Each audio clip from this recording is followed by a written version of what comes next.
telling you how I bought a WRX 2011 when I was 18 years old. Mind you that I've had the car for 2 years now. So basically, I wanted a WRX really bad. I saved up probably about $3,000, and at the time I was looking for probably a older one, about 2003 or 2005 WRX blah by, or possibly 06 Hawkeye, whatever I could find for about $5,000. Mind you, I only had $3,000 saved up, so you can't really buy anything. Now, what I discovered was, I discovered auctions, and I've been looking at them for a while. So auctions like IAI, which is Insurance Auto Auctions, they basically auction cars off from insurance companies that mostly been salvaged or damaged or something like that. And they also have something called Copart that you may have heard of. Both of these are really good resources if you want to buy a car that you can't afford to buy from the dealer. The only thing is though, when you buy a car from the auction, most likely it's been damaged. It's pretty much an as-is sale. So basically going with this is, I bought my 2011 WRX from the auction, and it was a repossession with no engine, no suspension, and no exhaust. The transmission was still there, but it was unbolted, and everything else was there. So basically all I needed was an engine.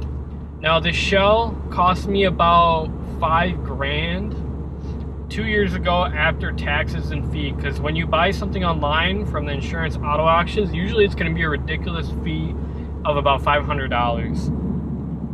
Now, I owned a 2011 WRX when I was 18 years old. I bought the car for $5,000. Mind you that I had no engine, so great, I have a car, but it doesn't drive. And I bought it with a repo title from Vermont. Now that I have a car, I had to find an engine. So I was looking on eBay for a while, and I could only find engines from $3,000 to $5,000, and cash, that's a lot of money. I mean, you could just buy a car instead of an engine at that point. So basically what I did was I had to go look on the auction some more for a wrecked car. I ended up buying a 2012 WRX with 30,000 miles. And it was a passenger rear quarter panel hit. And the damage wasn't too bad. I actually bought the car with a clean title. It was never reported as an accident to insurance. So basically, I basically swapped the engine out of that and put it in this car.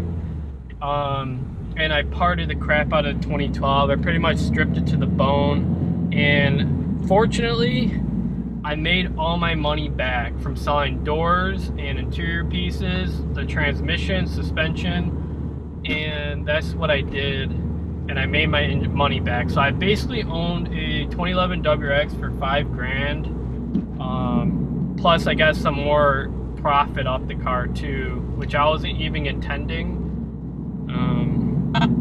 But so that's one way. The only problem with buying from the auction, Insurance Auto Auctions, basically you're buying straight from the insurance, and most likely you're going to need a dealer license. Now a way to get around that is they make a there's something called brokers. So basically what they'll do is they'll buy the car for you. You just have to leave a deposit, and you have to pay probably a $200 fee for them using their dealer license for you. Now there's a buy it now, which I bought this as a buy it now, but they also have the live auction on the website that you can bid, which is kind of cool. But usually you're going to be waiting several hours during the live auction, because if you've never been to an auction before, there's going to be a number, and it could be the 1,000th car on the auction, so it could be hours and hours. But it's totally worth it. The auction part of it, live bidding, is going to be a lot cheaper than the buy it now. Usually the buy it now is going to be a lot more than they really want for it, but it's always an option. Now with Copart, the problem with the Copart is anybody can auction off on Copart. A lot of things I've heard about Copart is somebody buys it from insurance auto auction straight from the insurance company, and there tends to be something really wrong with it, that like the engine is messed up or something like that. Mind you, the 2012 WRX I bought for the parts, I bought that with a personal loan. $5,000 is a lot of money to get out of pocket. So yeah, I took a personal loan out, and I pretty much have that loan paid off.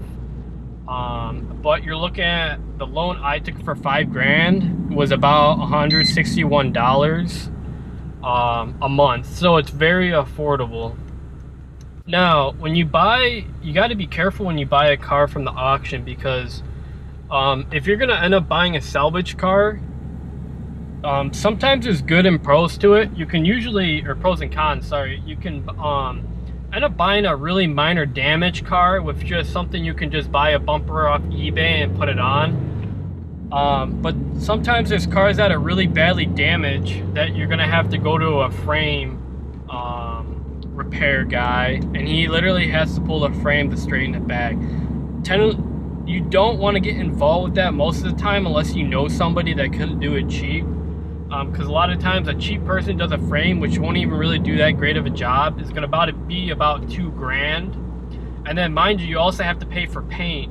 So once you have everything done, you're gonna have to get the car painted, and you're gonna be looking at about $150 to $250 a piece from a cheap painter, or almost $400 a piece from a professional painter, like a really good local shop. The only downfall from buying from the auction is it's going to take you a lot of time and money, and if you're going to have to pay for somebody to do this for you, as in doing the repairs and putting a bumper on or repairing what's wrong with it, as in body pieces and stuff like that that's been damaged, or even a repo of no engine, if you're going to pay someone to put an engine in, it's not going to even be worth it. I've done all the work myself besides the paint, because that's going to be the longest or most expensive part. So that's basically how I afforded a 2011 WRX when I was 18. I bought a shell, then I bought a parts car, put the engine in it, put the suspension in it, put the exhaust in it. I brought it to DMV, had them inspect it for stolen parts, and then I waited for my clean title, I registered it, and then off I went. That's pretty much it, guys. If you could subscribe and like this video, I would highly appreciate it, as I'm a new